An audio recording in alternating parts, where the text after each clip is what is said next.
De tous les acteurs de l'affaire Dreyfus, l'un des plus grands peut-être avec Zola, c'est Georges Clemenceau, le futur tigre, le futur père la victoire, mais qui était également journaliste. C'est lui qui a trouvé le fameux titre de l'Aurore, « J'accuse », en ces grandes lettres grasses et ce point d'exclamation, ces 3 petits points. C'est le 13 janvier 1898, c'est le tournant de l'affaire Dreyfus, parce que c'est le moment où les intellectuels vont s'engager. Le fait que Zola s'engage si nettement, au fond, ça a tout changé. Clemenceau a lui-même publié de nombreux articles et des recueils, je crois qu'il y a 6 ou 7 recueils parus chez Stock au début du XXe siècle. Et ça, c'est la préface au 3e de ces recueils qui s'intitule « Contre la justice ». Le titre dit tout, contre la justice. Le lecteur assistera au plein développement des passions ennemies de la conscience humaine.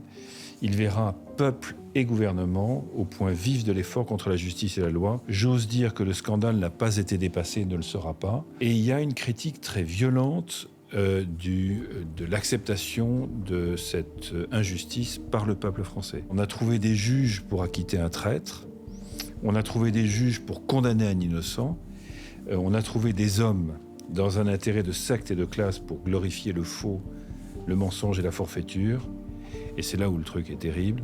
On a trouvé des troupeaux de brutes pour applaudir et pour dire et pour croire que le faux, le mensonge et la forfaiture, c'était l'essence même de la patrie. C'est quand même d'une violence invraisemblable. Dans le contexte, c'est d'une force, d'un engagement et d'un courage extraordinaire. Et qu'est-ce que l'affaire Dreyfus, dit-il ? Un cri de douleur dans l'universelle tuerie, une goutte de sang dans l'océan d'iniquité. Et sa conclusion, qui est très belle, c'est « Comme un grand éclair dans la nuit, l'histoire de l'affaire Dreyfus, bientôt, illuminera l'horizon. On verra, on comprendra, on saura qu'une patrie sans justice est un enclos à bestiaux de boucherie. On se dira, faisons une patrie meilleure, une patrie d'humanité.